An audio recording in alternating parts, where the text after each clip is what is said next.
আমরা তিনজন ভাই বোন ঢাকা বিশ্ববিদ্যালয়ে পড়াশোনা করেছি। আপনারা অনেক অভাবের কথা বলেছেন, প্রয়োজনের কথা বলেছেন, কিন্তু আমি মনে করি আমার বাবা একজন সফল মানুষ ছিলেন, যে তার 3টি সন্তানকে ঢাকা বিশ্ববিদ্যালয় থেকে পড়াশোনা, এবং উনি যখন মারা গেছেন,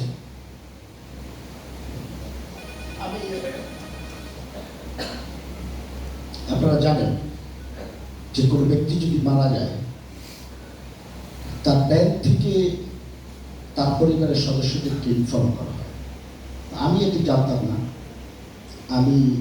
আমাকে ব্যাংক থেকে ইনফর্ম করা হলো আমার পরিবারকে।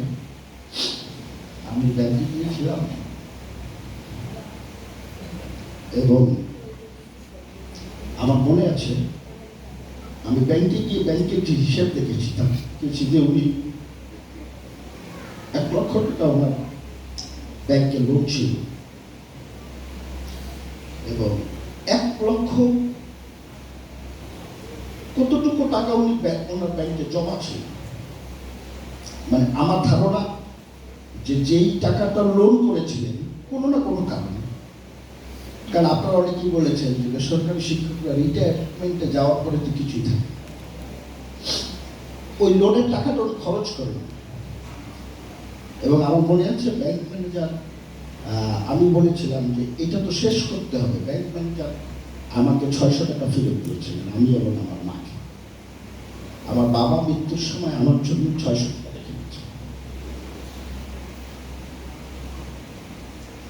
তো কথাগুলো এই কারণে বললাম যে এই যে 600 টাকা রেখে গেছেন, এমন মানুষ তো আছে যে 6000 কোটি টাকা রেখে গেছে,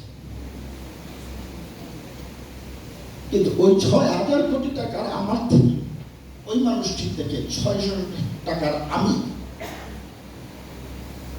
আল্লাহ রাব্বুল আলামিনের কাছে আমি অনেক বেশি শুকরিয়া আদায় করি যে ওই 600 টাকার মানুষটি আমার জন্মদাতা পিতা ছিল। সুতরাং আপনারা যারা শিক্ষক আছেন, সরকার রাষ্ট্র যতই অবহেলা, আপনারা এমন একটি জায়গায় আছেন যেখানে মানুষকে আলোকিত করার মতো অনেক কিছু আপনাদের চাইছে, সেই কাজটি আপনারা করছেন। অন্য পেশায় যেতে পারতেন, আপনি যে কয়টা টাকা বেতন পান তার চেয়ে কোর্টের মোহরি অনেক বেশি টাকাই রোজগার করে, আপনি চাইলেই যেতে পারতেন, আপনি অনেক কিছু করতে পারতেন, সেটা না করে আপনি শিক্ষক হয়েছেন। তো সেই জায়গাটায় গিয়ে আপনারা এই হতাশাটা কখনো ভুগবেন না যে আপনার অর্থ নেই তার মানে আপনার সম্মান নেই। অর্থ মানুষকে সবসময় সম্মানিত করে, বিষয়টা কিন্তু এমন না। আপনার পেশা, আপনার কর্ম আপনাকে সম্মানিত করবে, অনেক দিন আপনাকে বাঁচিয়ে রাখবে মানুষের মধ্যে।